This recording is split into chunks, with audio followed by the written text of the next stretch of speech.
ഷിജുക്കുട്ടനും ഞങ്ങളെല്ലാവരും കൂടി ഇന്ന് ക്ലബ് 6-ൽ കല്യാണത്തിന് വന്നാണ്.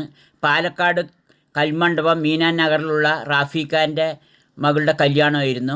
അപ്പോൾ ഷിജുക്കുട്ടൻ്റെ അടുത്ത് കല്യാണത്തിന് പോണ കാര്യങ്ങളൊക്കെ ഞങ്ങൾ തലേ ദിവസം തന്നെ പറഞ്ഞു കൊടുക്കും. നാളെ കല്യാണത്തിന് പോയ ഷിജുക്കുട്ടി നല്ല കുട്ടിയായിട്ടിരിക്കണം, അവിടെ പോയ ബിരിയാണി കിട്ടും, ജ്യൂസ് കിട്ടും, ചിക്കൻ കിട്ടും എന്നൊക്കെ പറയും. അപ്പോൾ അവൻ തലയാട്ടി ഭയങ്കര സന്തോഷത്തിലിരിക്കും. അങ്ങനെ ഇരുന്ന് രാത്രിയാണ് ഇതൊക്കെ പറയുക, നേരത്തെ എണിക്കണം എന്നൊക്കെ പറയും. അപ്പോൾ ഷിജുക്കുട്ടൻ്റെ അടുത്ത് ഷിജുക്കുട്ടാ നേരത്തെ എണിക്ക് പുക പറഞ്ഞാൽ അവൻ ചാടി എണീറ്റു, അല്ലെങ്കിൽ ഒരു 11-12 മണി വരെ കിടക്കും.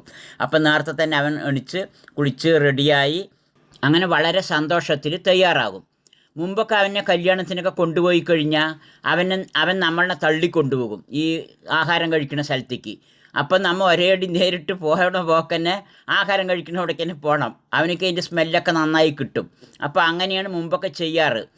പിന്നെ കൊണ്ടുപോയി കുറച്ച് നേരം വെയിറ്റ് ചെയ്ത് ഇപ്പോൾ അവൻ 1 മണിക്കൂർ അരമണിക്കൂറൊക്കെ ഹാളിൽ വെയിറ്റ് ചെയ്തിരിക്കും. അതിന് ശേഷമാണ് ഞങ്ങൾ ആഹാരം കഴിക്കാൻ കൊണ്ടുപോവുക. അങ്ങനെ വലിയ നല്ല മാറ്റങ്ങൾ ഉണ്ടാക്കിയെടുക്കാൻ നമുക്ക് കഴിഞ്ഞിട്ടുണ്ട്. അപ്പോൾ ബസ്മതി അരിൻ്റെ മട്ടൻ ബിരിയാണി ഉണ്ടായിരുന്നു, അതുമാതിരി തലശ്ശേരി ബിരിയാണി, അങ്ങനെ ഒരുപാട് വിഭവങ്ങളൊക്കെ ഉണ്ടായിരുന്നു. കല്യാണം നല്ല ഗ്രാൻഡായിട്ട് തന്നെയാണ് നടന്നത്. ഷിജുക്കുട്ടനും ഞങ്ങളൊക്കെ നന്നായി കഴിച്ചു.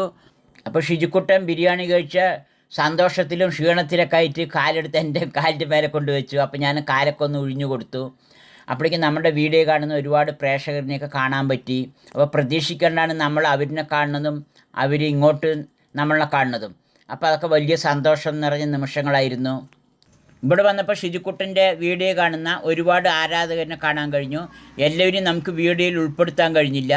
അപ്പോൾ ഷിജുക്കുട്ടന്മാരുള്ള കുട്ടികളിനെയൊക്കെ ഇങ്ങനെ പൊതുവായ അങ്ങനെ വലിയ പരിപാടികൾക്കും ജനങ്ങൾ കൂടിയ സ്ഥലത്തേക്ക് കൊണ്ടുപോകുമ്പോൾ അവർക്ക് സെൻസറി പ്രശ്നങ്ങളും ഒക്കെ ഉണ്ടാവും. അവിടുത്തെ സൗണ്ട്, ജനക്കൂട്ടം, ഇങ്ങനെയുള്ളതൊക്കെ ഇവർക്ക് ഒരുപാട് പ്രശ്നങ്ങൾ ഉണ്ടാക്കും. അപ്പോൾ അവർ പേടിച്ചിട്ട് അങ്ങോട്ട് വലിക്കും, ദേഷ്യം കാണിക്കും, കൈ കടിക്കും. അങ്ങനെയുള്ള പലവരും പലതരത്തിൽ പല കുട്ടികളും ചെയ്യും. അപ്പോൾ ഷിജുക്കുട്ടനിക്കും ആദ്യം അങ്ങനെയൊക്കെ പേടിയൊക്കെ ഉണ്ടായിരുന്നു. പിന്നെ ഞങ്ങളിങ്ങനെ കൊണ്ടുപോയിട്ടാണ് അവരിൽ ചില മാറ്റങ്ങൾ ചെറിയതായി വന്നിട്ടാണ് അവരിൽ നല്ല മാറ്റങ്ങൾ ഉണ്ടായിരിക്കുന്നത്.